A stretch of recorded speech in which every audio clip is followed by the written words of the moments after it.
എംബാപ്പയുടെ ഒരവസ്ഥ നോക്കണേ. എങ്ങനെ തുടങ്ങിയ കരിയർ ആയിരുന്നു അദ്ദേഹത്തിൻ്റെത്? ഏതൊരു താരവും ഒന്ന് ആഗ്രഹിച്ചു പോകുന്ന ഒരു കരിയർ ആരംഭം.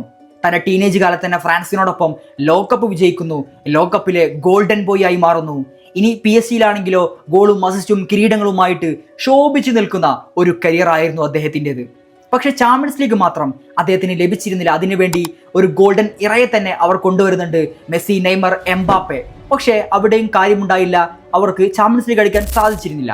പക്ഷെ മറുഭാഗത്ത് റിയൽ മാഡ്രിഡ് ലാലിഗ അടിക്കുന്നുണ്ട്, ചാമ്പ്യൻസ് ലീഗ് അടിക്കുന്നുണ്ട്.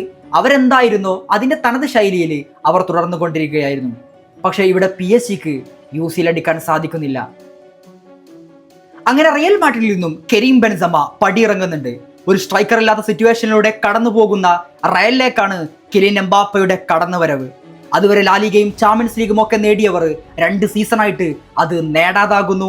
ഇത്രയും മികച്ച ഗലാക്റ്റിക്കോസ് അണിനിരന്നിട്ടും അവർക്ക് വേണ്ടത്ര പെർഫോം ചെയ്യാൻ സാധിക്കാതെ വരുന്നു. ട്വിസ്റ്റ് എന്താന്ന് വെച്ചാൽ എംബാപ്പ PSG വിട്ട ആ സീസൺ മുതൽ ചാമ്പ്യൻസ് ലീഗ് ഇല്ലാത്ത PSG അവിടെ ചാമ്പ്യൻസ് ലീഗ് അടിക്കുന്നു.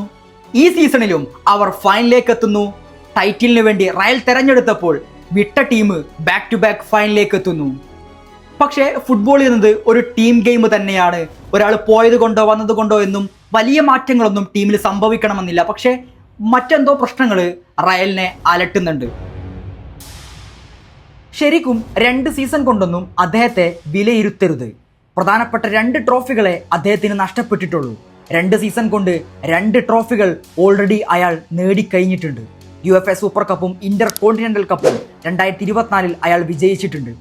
PSG ആയാലും മാഡ്രിഡ് ആയാലും അയാൾക്ക് ഒരുപോലെ തന്നെയാണ്. റയൽ മാഡ്രിഡിലെ ആദ്യ സീസണിൽ ടോപ്പ് സ്കോറർ ആയിരുന്നു അയാൾ.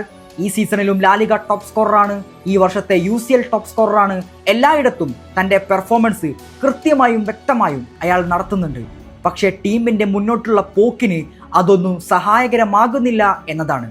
മേ ബി ജോസയെ പോലത്തെ, സിദാനെ പോലത്തെ, ആഞ്ചലോട്ടിയെ പോലത്തെ ഗലാക്റ്റിക്കോസിനെ വരച്ച വരയിൽ നിർത്താൻ കെൽപ്പുള്ള ഒരു മാനേജർ വന്നാലേ എംബാപ്പയുടെ ഈ കുതിപ്പിനൊക്കെ ഒരു അർത്ഥം വരുമെന്നാണ് പ്രതീക്ഷിക്കുന്നത്.